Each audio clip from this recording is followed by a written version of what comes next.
trying to compel compliance. Strikes, open palm strikes to the face. There, see the hands open. It's not being punched. Try to compel compliance.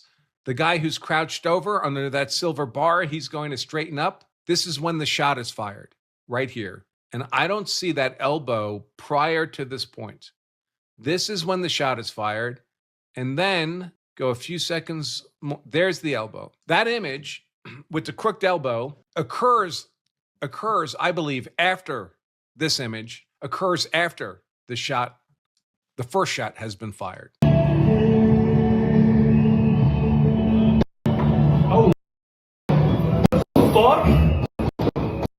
They killed me! You see the guy who's not all the way to the left, but he's kind of bent over there. He's right by that vertical silver bar in the windows, that guy. He straightens up here, and right then, and he's got a gun in his hand, right then is the first gunshot. And then there's a slight pause, and there's a flurry of shots after that. So that could have implications for what happens. I hear rumors that this cop's pulling away with that gun, holding it out to the right, away from the suspect as he is, because that may be the suspect's gun. This says, person shot in Minneapolis today by Border Patrol pulled the gun beforehand. The man also had 2 loaded magazines. This is a still frame from the video. I noticed this too. This is the suspect here, the lower body here, just below that letter N on the window. That's the suspect. And you can see his elbow is crooked as if he's reaching for his waistband. So that looks bad. A shot has already been fired at this point, I believe. This account says you can see a gun sticking out of the back of the guy's jacket and an officer pulls it away. Can you see that in this image? Because I don't see that in this image. Her video is posted. Does anybody have a link? Okay, so this is the video. Let me see if I can zoom in. Okay, somebody shoved somebody. Neither one of those look like ice. There's a shove, and then it looks like the same person who shoved looks like they're deploying pepper spray at that tall dude's face. That tall dude may be the guy with the gun. Watch it again. We get the shove, pepper spray. Here's ice coming in now. The woman's back on the ground. It almost looks like the guy who got shot is with the woman who got shoved, doesn't it? He's got his arm around somebody there. Then the woman who gets shoved is to the left, and the woman who shoves her has got the light-colored cap on to the right. Comes in, there's the shove. The tall man intervenes, gets sprayed in the face. Again, bends over to help the woman up. He's helping her up. She slips, falls again. He goes down on his hands and knees. Looks like he's still trying to help her up. Looks like he's being grabbed by the woman who pepper sprayed him. And now ice begins to come in. It looks like ice may have just been coming in to break up this fracas. But while everyone's wrestling, they're wrestling with the guy who gets shot.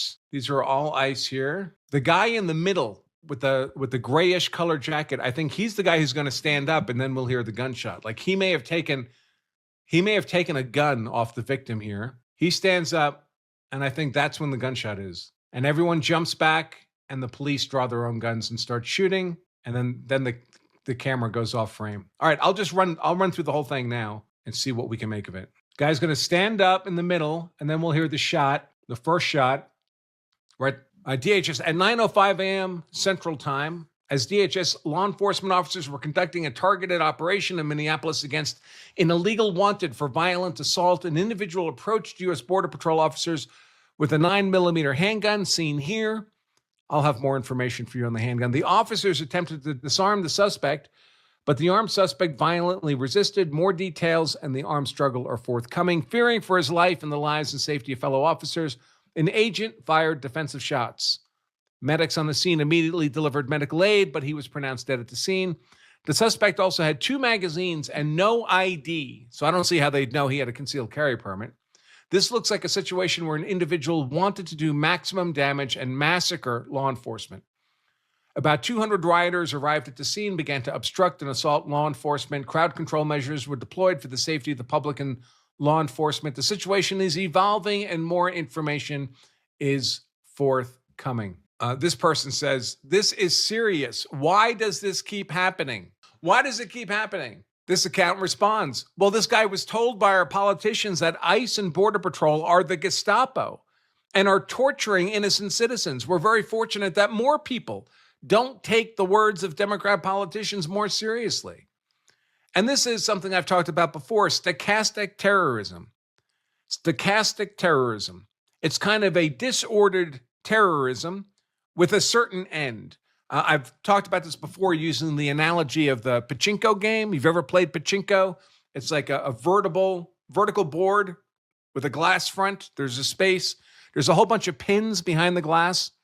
And you use a handle to spring load a ball up to the top of the game, and the ball drops down, bouncing off the pins in a chaotic pattern, an unpredictable pattern. And then ultimately, the ball falls into a little slot at the bottom, and different slots have different values, and that's the nature of the game. That's what stochastic terrorism is, right? So in pachinko, when you send that ball up to the top of the board and it starts falling down, you have no idea what pins it's going to hit on the way down. But you know for certain the ball's coming down. Ultimately, the ball is going to drop down to the bottom of the game.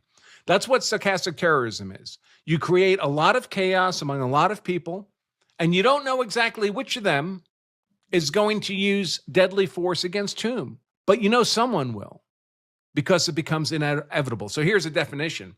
What is stochastic terrorism? It's when public figures use hostile or coded language, everyone's Hitler, right, that encourages violence while leaving themselves room to deny responsibility. They have no direct connection to the final act of violence. How it works: a speaker uses demonizing rhetoric, a listener feels validated and acts on it. The result is an unpredictable act of violence. The specific nature of the act of violence is unpredictable. The when, where, how, who, all of that.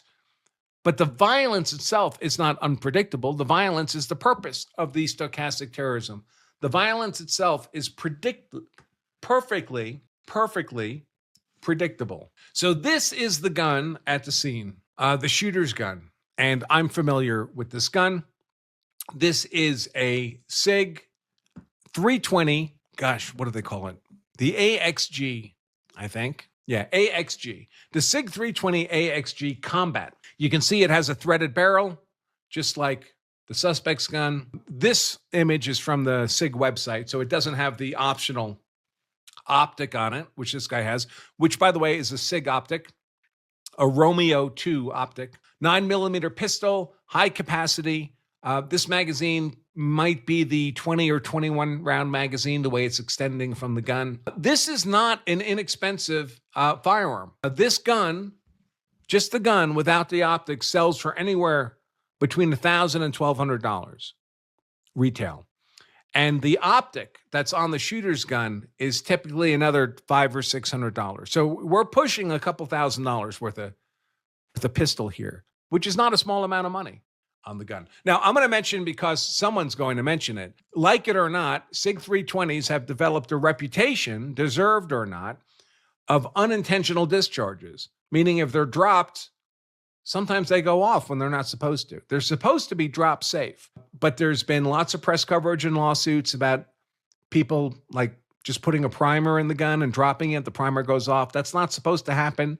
There's been lots of lawsuits where people say, I bumped the gun in the holster and it just went off and shot me in the leg, that kind of stuff. In this case, it's beginning to look, at least initially, as if one of the ICE guys perceived the gun on the suspect, this gun, and took it off his person and was turning away, walking away with the gun to secure it from the suspect. But what might have happened, remember, there's a whole bunch of officers involved. They're not all, Ethernet cable to each other's brains. They're all seeing different things.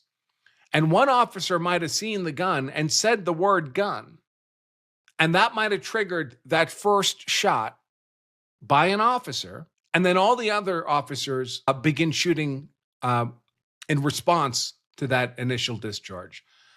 That does not make the shooting unlawful. It would be an awful, but lawful shooting. So what's required for the shooting to be lawful? The officers have to have a reasonable perception of an imminent threat of unlawful deadly force harm. That's it. If the answer to that is yes, this is a lawful shoot. They're struggling with this gun. If they perceive this guy as being non-compliant with arrest, fighting with officers, as reaching for a weapon, they will have reasonably perceived an imminent threat of unlawful deadly force harm, justifying their use of deadly defensive force. And their perception does not have to be correct. Their perception has to be reasonable. We're not required to make perfect decisions in self-defense. Police, too. We're required to make reasonable decisions in self-defense. If an officer heard a fellow officer shout gun, and officers are allowed to rely on the expertise of training on their fellow officers, they don't personally need to see the threat themselves. If another officer with whom they're working in that event shouts out that the triggering event has been observed by a fellow officer, that's enough for another officer to resort to the use of deadly defensive force. They're allowed to rely on their reasonable perceptions of the other officer's communications and conduct. Happens all the time because everyone knows the officers have different perspectives or seeing different things at any given time. Every officer does not personally need to see the threat. He has to have a reasonable belief that the threat is present.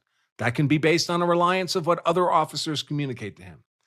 So if one officer shouts gun, all the other officers are going to be prepared to, and some of them will shoot, as appears to be what happened here.